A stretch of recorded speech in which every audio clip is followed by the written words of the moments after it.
بسم اللہ الرحمن الرحیم۔ اسلام اور غیر مسلموں کے ضمن میں ایک بڑا اہم مسئلہ یہ ہے کہ وراثت کے بارے میں عام طور سے یہ کہا جاتا ہے کہ مسلمان غیر مسلموں سے وراثت نہیں پا سکتا، اور اسی طریقے سے ایک غیر مسلم جو ہے وہ مسلمان کی وراثت نہیں پا سکتا۔ یہ مسئلہ آج کی دنیا میں بہت زیادہ اہمیت بھی اختیار کر گیا ہے۔ اس کی وجہ یہ ہے کہ پوری دنیا میں جب سے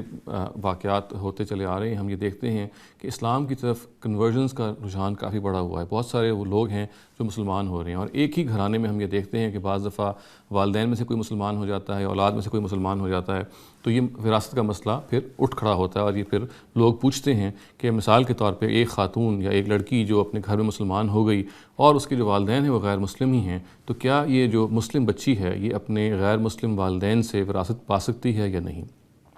تو اس سلسلے میں جو قانون سازی کی گئی ہے وہ بنیادی طور پہ ایک روایت پر مبنی ہے، ایک حدیث پر مبنی ہے، اور جو حدیث کے الفاظ ہیں، روایت اور حدیث جو ہے یہ بخاری میں ہے، وہ یہ ہے کہ لا یرث المسلم الکافر ولا الکافر المسلم، یعنی نہ کوئی کافر مسلمان کا وارث ہو سکتا ہے اور نہ کوئی مسلمان کسی کافر کا وارث ہو سکتا ہے۔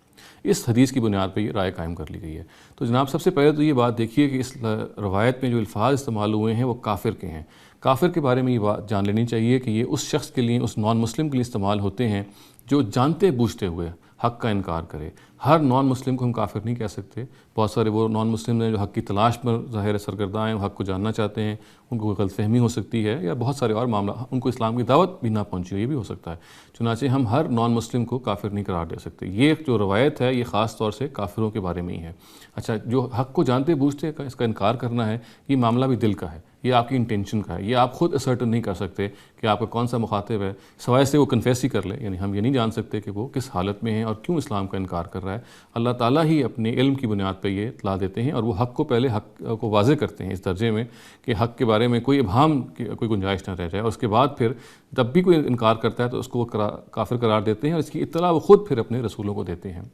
آج یہ اطلاع کا دروازہ ہم پر بند ہو چکا ہے،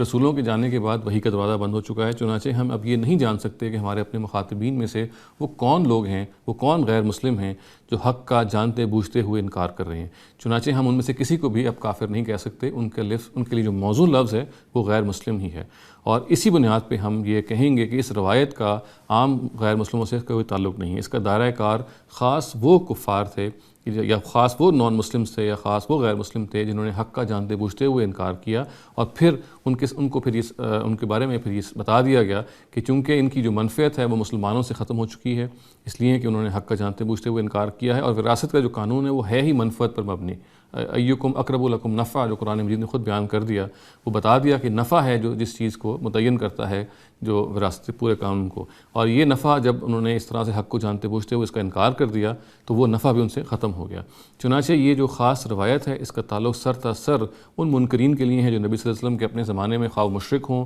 خواہ وہ اہل کتاب ہوں، جنہوں نے حق کا جانتے بوجھتے ہوئے انکار کیا، اور پھر اس کے نتیجے میں اللہ تعالیٰ نے مسلمانوں سے کہا کہ ان کی جو آپس میں باہم وراثت کا معاملہ ہے وہ ختم قرار پائے گا۔ اس روایت کا آج کل کے غیر مسلموں سے کوئی تعلق نہیں، کیونکہ ہم ان کے بارے میں یہ ڈٹرمن نہیں کر سکتے کہ وہ کافر ہیں یا نہیں۔ اقول قولی ھذا واستغفر اللہ لی ولکم ولسائر المسلمین والمسلمات۔